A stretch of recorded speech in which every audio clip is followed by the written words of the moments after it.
지금 이 순간에도 지구 가장 북쪽 끝에서는 아무도 보지 못한 변화가 조용히 움직이고 있습니다. 얼음 아래에서 미세하게 울리는 소리 하나가 미래의 권력 지도를 완전히 다시 그릴 수 있는 신호일지도 모릅니다. 대부분의 사람들은 이 순간을 전혀 모르고 지나가죠. 하지만 강대국들은 이미 이 미묘한 변화를 포착했고 지금 이 작은 진동 하나에 군사, 경제, 정보력을 모두 집중하고 있습니다. 문제는 이 변화가 단순히 북극이라는 먼 공간에서 끝나지 않는다는 점입니다. 난방비, 제품 가격, 물류비, 우리가 실제로 지갑에서 꺼내는 돈까지 우리 삶의 아주 깊은 곳까지 영향을 줄 수 있는 움직임이 이미 시작되고 있는 거죠. 더 놀라운 것은 이 변화가 아직 뉴스에도 거의 등장하지 않는다는 사실입니다. 그래서 오늘 영상에서는 얼음 아래 숨겨진 자원부터 러시아와 미국, 중국이 벌이고 있는 조용한 충돌, 그리고 결국 이 변화가 우리 일상까지 어떻게 이어지는지 차근차근 따라가 보려고 합니다. 지금부터 이야기의 무대는 북극입니다. 그리고 이곳에서 벌어지고 있는 움직임들은 생각보다 훨씬 크고 훨씬 가까운 이야기입니다.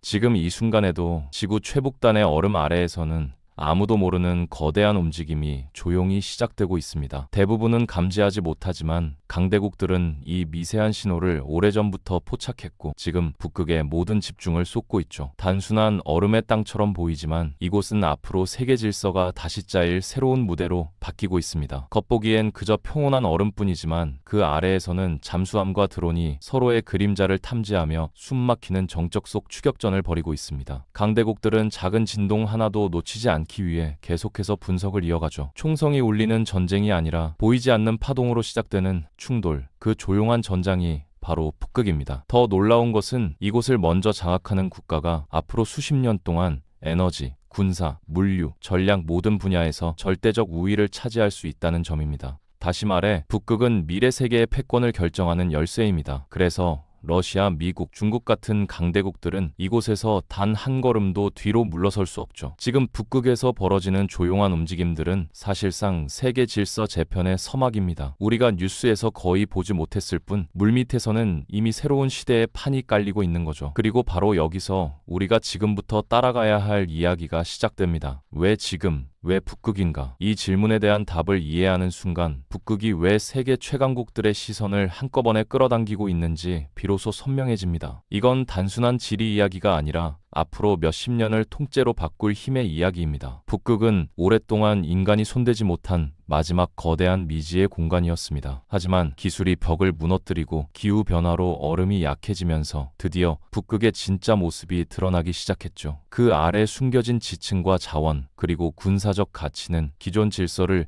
완전히 흔들어 놓을 만큼 강력했습니다. 강대국들이 이 지역을 단 한순간도 놓치지 않으려 하는 이유가 바로 여기에 있습니다. 자, 그렇다면 이제 본격적으로 들어가 보겠습니다. 지금 북극의 얼음 아래에서는 도대체 무슨 일이 벌어지고 있을까요? 그리고 왜 이곳이 갑자기 세계 패권 경쟁의 중심이 되었을까요? 이 질문을 따라가다 보면 우리가 살고 있는 세계가 얼마나 북극에 의존하게 될지 자연스럽게 보이기 시작합니다. 먼저 화면을 아래로 깊게 내려가 보죠. 얼음과 바람만 있을 것 같았던 북극 바다의 표면 아래에는 거대한 해저 분지와 복잡한 지층 구조가 펼쳐져 있습니다. 과거에는 영원히 닿지 못할 것 같았던 이 해저 지형이 이제는 하나둘씩 지도로 그려지고 있습니다. 탐사 장비가 얼음을 뚫고 내려가면서 발견한 패턴들은 우연이라고 보기엔 너무 규칙적이고 너무 넓고 너무 완벽했습니다. 과학자들조차 우리가 알고 있던 북극 지도는 반쪽짜리였다고 말할 정도였죠. 그동안 북극 지층은 접근 자체가 어려워 제대로 조사되지 못했습니다. 하지만 초음파 스캔, 자율심해 드론, 양자 탐지 장비 같은 기술들이 등장하면서 상황은 완전히 바뀌었습니다. 카메라는 얼음층을 투과해 해저를 훑어내리고 드론은 사람 대신 극한의 수심까지 내려가 샘플을 채집합니다. 그 결과 인류가 머릿속에 그려왔던 북극의 모습은 사실 실제의 절반도 안 됐다는 사실이 밝혀졌습니다. 지도는 그대로인데 그 아래 레이어가 통째로 새로 나온 셈이죠. 이제 숫자를 한번 볼까요? 미국 지질조사국은 북극의 전 세계 미발견 천연가스의 약 30%, 미발견 석유의 약 13%가 묻혀 있을 것으로 추정하고 있습니다.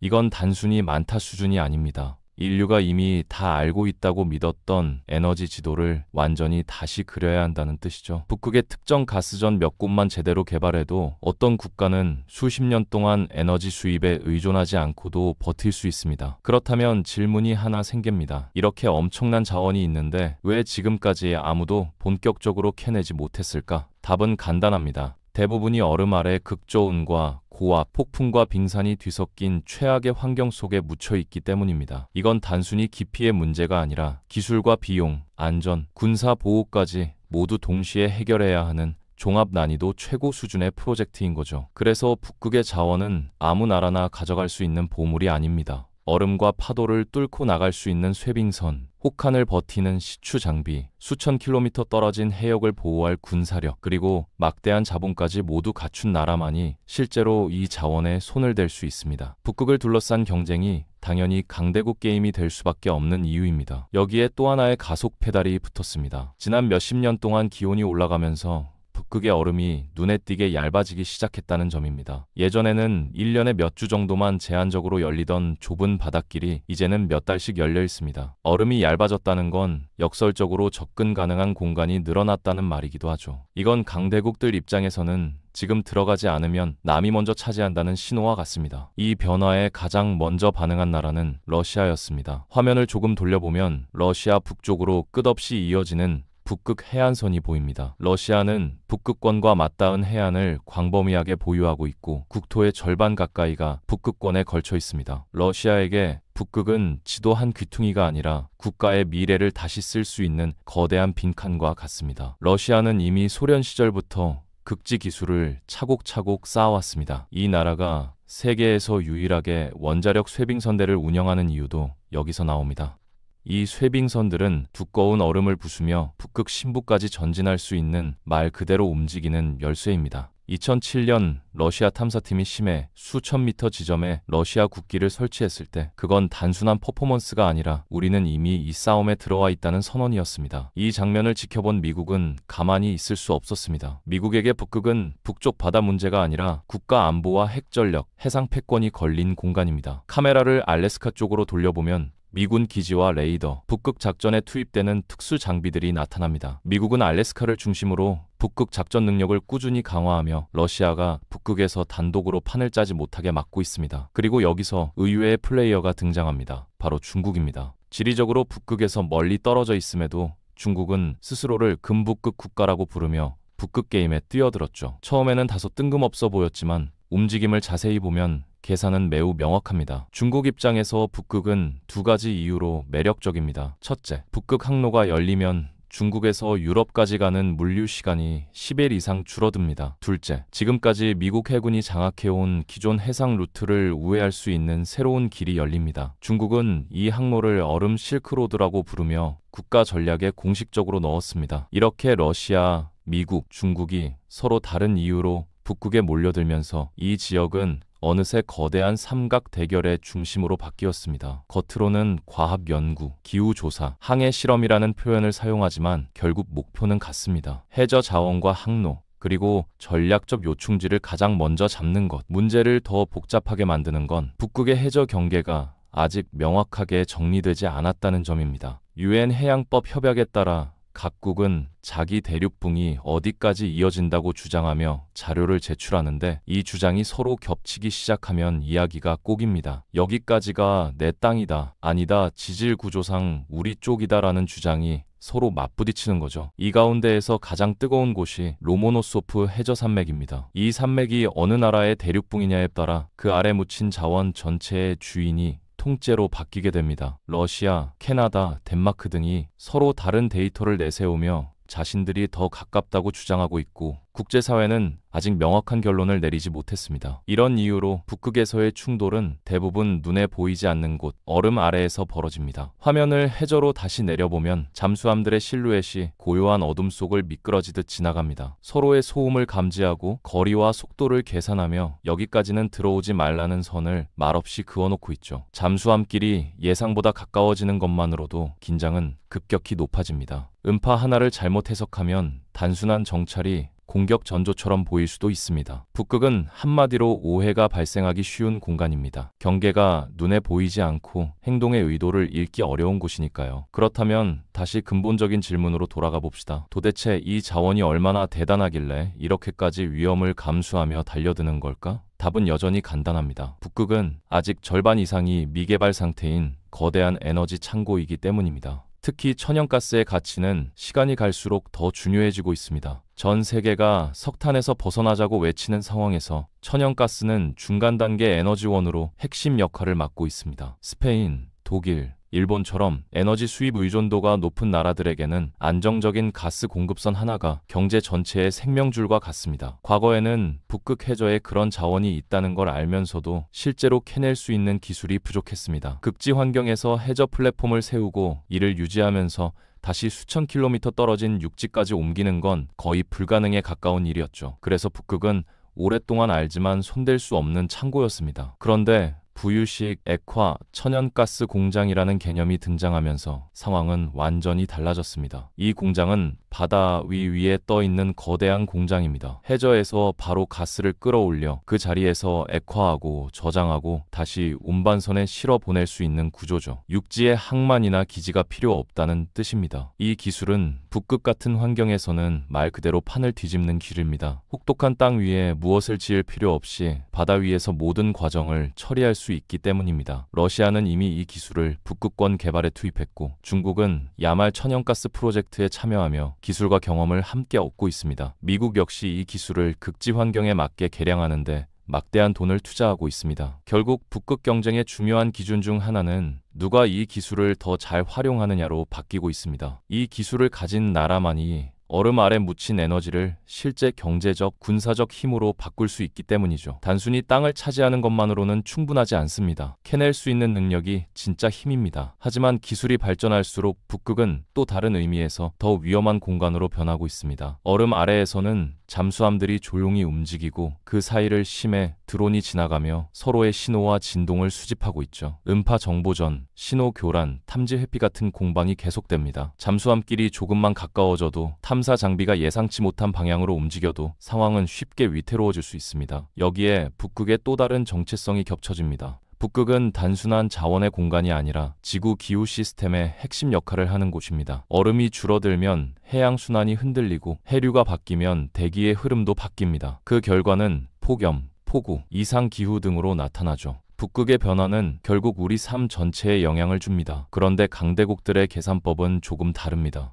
북극의 기후적 중요성을 모르는 것이 아니라 알고도 일단 자원과 전략적 이득부터 챙기자는 쪽으로 움직이고 있습니다. 개발이 빨라지면 환경사고 위험도 커지죠. 극지에서 유출된 석유와 가스는 수십 년 동안 남아있을 수 있고 복구는 거의 불가능합니다. 그럼에도 개발은 멈추지 않습니다. 왜냐하면 한번 뒤로 물러나는 순간 그 빈자리는 다른 누군가가 채우기 때문입니다. 지금 빠지면 영원히 뒤처진다는 두려움이 모든 국가를 계속 앞으로 밀어붙이고 있습니다. 북극 개발 경쟁이 단순한 경제 프로젝트가 아니라 자원, 기술, 기후, 군사, 전략이 한꺼번에 얽혀있는 복합 전쟁인 이유입니다. 이제 화면을 다시 위에서 내려다보듯 넓게 돌려보겠습니다. 북극은 유럽, 러시아, 북미, 아시아의 꼭지점을 동시에 잇는 교차로에 위치해 있습니다. 이는 북극 항로가 완전히 열리는 순간 세계 해상 무역 지도가 통째로 바뀔 수 있다는 뜻입니다. 지금까지 전 세계 물류의 중심은 수에즈 운하, 말라카 해협, 남중국해 같은 구간을 따라 흘렀습니다. 그런데 북극 위로 새로운 흐름이 하나 더 생기면 어떤 일이 벌어질까요? 중국과 유럽을 잇는 길이 짧아지고 러시아의 북극 항구들이 새로운 거점으로 떠오를 수 있습니다. 기존 루트들의 중요성은 상대적으로 줄어들겠죠. 러시아는 이미 이 미래를 계산하고 있습니다. 자국 북극 연안을 따라 이어진 항로를 자국 통제 하에 두고 통과하는 선박에 요금을 부과할 구조를 구상하고 있습니다. 단순한 돈 문제가 아니라 이 길의 문직이라는 정치적 메시지가 되죠. 반대로 미국은 이 상황이 달갑지 않습니다. 지금까지 미국의 해군력과 동맹 네트워크는 기존 루트를 기준으로 설계되어 있습니다. 그런데 물류의 무게중심이 북극으로 올라가면 미국이 장악해온 지점들의 영향력은 줄어들 수밖에 없습니다. 그래서 미국은 북극을 새로운 안보축으로 보고 절대 뒤로 물러서지 않으려 합니다. 이제 카메라를 다시 북극 위로 올려보면 얼음 위에는 과학기지와 레이더, 통신 장비가 보이고 얼음 아래에는 잠수함과 센서, 드론이 보이지 않는 선을 긋고 있습니다. 여기부터는 군사 이야기입니다. 북극은 단지 에너지와 물류 문제뿐 아니라 핵 억제력과 미사일 조기 탐지, 전략 잠수함 운용과 직결되는 공간입니다. 특히 러시아와 미국에게 북극은 상대 본토와 가장 짧게 맞닿는 방향입니다. 북극 상공과 해저를 통과하는 미사일과 잠수함은 기존 루트보다 훨씬 빠르게 핵 전력을 주고받을 수 있는 길이 됩니다. 그래서 북극에는 오래전부터 조기 경보 레이더와 탐지 체계가 촘촘하게 배치되어 있었죠. 이제는 여기에 심해 드론과 인공지능 분석 시스템까지 더해지고 있습니다. 인공지능 기반 감시 체계는 북극의 긴장을 더 미세하게 만들고 있습니다. 러시아는 극지 작전에 특화된 심해 드론을 운영하고 미국은 극저온에서도 작동하는 양자 센서를 시험하며 중국은 과학연구선이라는 이름으로 다양한 센서를 실어 북극 해역을 오가고 있습니다. 표면적으로는 연구와 관측이지만 실제 목적은 상당 부분 군사적 감시와 정보 수집입니다. 여기서 시청자에게 질문을 하나 던져볼 수 있습니다. 지금 이 평온한 얼음 풍경 뒤에서 과연 얼마나 많은 데이터와 정보전이 오가고 있을까? 이런 질문은 영상 중반부 시청자를 다시 집중시키는 훅이 됩니다. 실제로 북극은 보이지 않는 정보전의 실험장이 되어 있습니다. 어떤 국가의 잠수함이 어느 수심에서 얼마나 머물렀는지, 어떤 탐사 장비가 어디를 스캔했는지 같은 정보가 실시간으로 수집되고 분석됩니다. 그리고 그 결과에 따라 다음 움직임이 결정되죠. 이런 환경에서는 작은 오해도 위험합니다. 잠수함이 조금 더 위로 떠올라 레이더에 잡히는 것만으로도 도발로 해석될 수 있고, 탐사 장비가 경쟁국의 주장 해역을 스쳐 지나가는 것만으로도 항의가 오갈 수 있습니다. 북극은 넓어 보이지만 각국의 이해관계가 겹친 실제 작전 구역은 생각보다 훨씬 좁습니다. 여기서 또 하나 짚어야 할 것이 있습니다. 결국 이 모든 움직임이 우리 일상과 무슨 상관인가 하는 질문입니다. 북극은 우리가 평생 가볼 일 없는 먼 곳의 이야기처럼 느껴지지만 에너지 가격, 물류비, 기후 위기를 생각해보면 북극은 우리 삶과 아주 깊게 연결되어 있습니다. 북극 자원이 본격적으로 개발되어 특정 국가가 에너지 수급에서 절대적 우위를 가지게 되면 국제 에너지 시장은 그 나라의 정치, 외교적 판단에 크게 흔들리게 됩니다. 가스 가격이 조금만 요동해도 전기요금과 난방비, 공장 가동 비용이 연쇄적으로 변하죠. 북극에서의 선택이 결국 우리 가게에도 영향을 준다는 뜻입니다. 또한 북극 항로가 안정적으로 열리면 유럽과 아시아를 잇는 물류 패턴도 바뀝니다. 어떤 제품은 더 빨리, 더 싸게 이동하고 어떤 항구는 예전만큼 붐비지 않을 수 있습니다. 이 과정에서 기존 항만과 항로에 의존하던 지역들은 타격을 받을 수 있고, 새로운 북극 항만은 새로운 산업 기회를 얻을 수 있습니다. 기후 측면에서도 북극은 거대한 증폭기 역할을 합니다. 얼음이 줄어들면서 태양빛을 반사하던 하얀 표면이 사라지고 어두운 바다가 햇빛을 흡수하면 온난화 속도는 더 빨라집니다. 가속된 온난화는 폭염, 가뭄, 폭우 같은 극단적 기후로 나타나죠. 북극이 녹으면 우리에게 비가 더 거세게 온다는 말은 과장이 아닙니다. 이처럼 북극은 자원, 물류, 군사, 기후가 동시에 얽혀있는 공간입니다. 그래서 강대국들은 이 지역의 모든 움직임을 민감하게 감지하고 서로를 견제하며 한 발이라도 앞서 나가려 합니다. 동시에 누구도 먼저 공개적으로 싸움을 걸지는 않습니다. 북극이 조용한 전쟁터라고 불리는 이유입니다. 이제 화면을 멀리서 당겨 북극을 중심에 두고 러시아, 미국, 캐나다, 유럽, 중국의 움직임을 함께 바라보면 이 지역이 어떤 의미에서 새로운 냉전의 무대인지 자연스럽게 느껴질 겁니다. 총과 탱크 대신 데이터와 자원, 항로와 잠수함이 서로를 겨누는 시대입니다. 앞으로 북극 경쟁은 더 조용해질까요? 아니면 더 뜨거워질까요? 얼음은 계속 줄어들고 기술은 발전하고 에너지와 물류의 중요성은 더 커지고 있습니다. 이 세 조건이 모두 충족되는 북극을 둘러싼 경쟁은 약해지지 않고 더 치열해질 가능성이 큽니다. 기술력과 군사력을 가진 나라들은 이 기회를 놓치지 않기 위해 북극으로 더 깊이 들어갈 것입니다. 탐사 규모는 커지고 장비는 정교해지며 잠수함과 드론의 숫자도 늘어날 겁니다. 그 과정에서 새로운 긴장, 사고, 갈등의 씨앗이 함께 생기겠죠. 북극에서의 갈등이 위험한 이유는 이 지역에서 벌어진 작은 사건이 국제 분쟁으로 바로 이어질 수 있기 때문입니다. 경계가 정해지지 않았고 각국의 해석이 다르기 때문에 사고가 의도적 도발로 보일 수 있습니다. 이런 상황에서는 실수와 공격의 경계가 매우 모호해집니다. 그래서 북극은 지금 세계에서 가장 조용한, 동시에 가장 긴장된 전쟁터라는 평가를 듣습니다. 얼음 위의 평화로운 풍경과 얼음 아래의 숨막히는 공방이 한 화면에 공존하기 때문입니다. 우리가 잘 보지 못할 뿐 이 전쟁은 이미 시작되어 있습니다. 그렇다면 이 복잡한 게임의 끝은 어디로 갈까요? 이상적인 시나리오는 국제 규범과 합의가 발전해 북극이 협력의 공간으로 재정의되는 것입니다. 자원 개발과 환경 보호, 항로 개방과 군사 긴장 완화가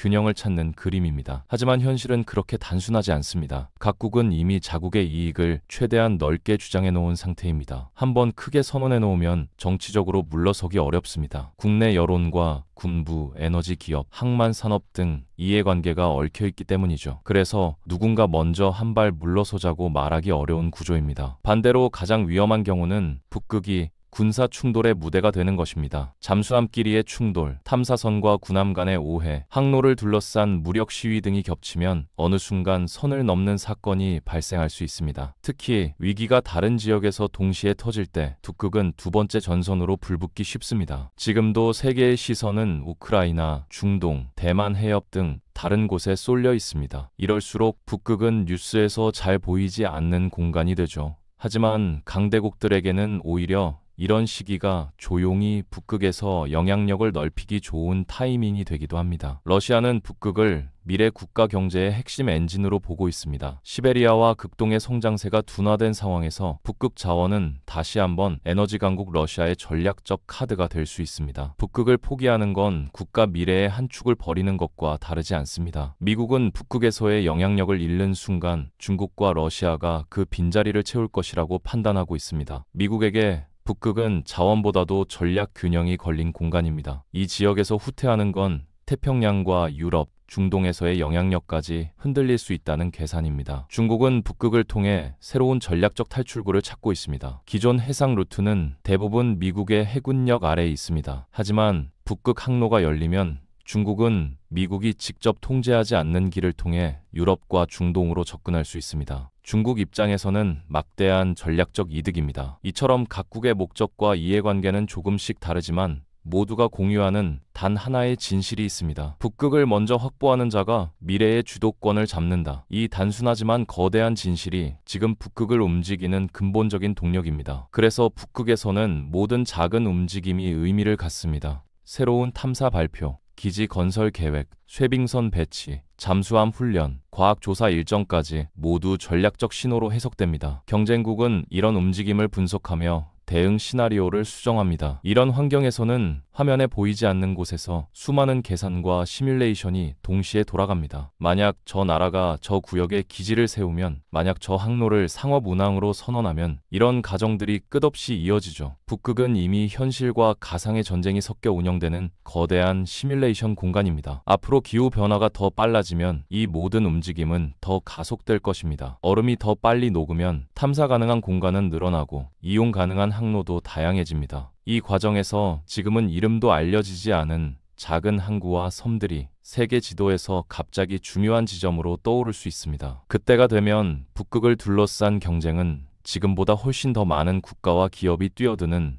다자 경쟁으로 바뀔 가능성이 큽니다. 이제는 러시아, 미국, 중국뿐 아니라 유럽 국가들, 아시아의 중견국들, 글로벌 에너지 기업들까지 본격적으로 움직이겠죠. 판은 더 커지고 이해관계는 더 복잡해질 겁니다. 하지만 이 모든 과정에서 변하지 않는 사실이 하나 있습니다. 북극은 여전히 조용해 보일 것이라는 점입니다. 얼음은 계속 하얗게 빛날 것이고 북극의 밤은 깊고 길 것이며 화면으로 보면 늘 비슷한 풍경일 겁니다. 그러나 그 아래에서 오가는 신호와 정보, 계산은 시간이 갈수록 더 뜨거워질 것입니다. 지금 우리의 눈에는 북극이 그저 뉴스의 한 줄, 교과서의 한 페이지처럼 보일지도 모릅니다. 하지만 북극에서 벌어지는 선택과 실수, 계산은 앞으로 우리가 마주하게 될 에너지 가격, 날씨, 국제 분쟁, 경제 불안과 직결될 가능성이 큽니다. 우리가 북극을 모른다고 해서 북극이 우리 삶에 영향을 주지 않는 건 아닙니다. 그래서 어느 순간부터 국제 정치와 안보를 논하는 사람들은 북극을 더 자주 언급하기 시작했습니다. 중동 다음은 북극이다. 새 시대의 지정학 끝판왕은 북극이라는 말들이 나오고 있죠. 지금은 과장처럼 들릴 수 있지만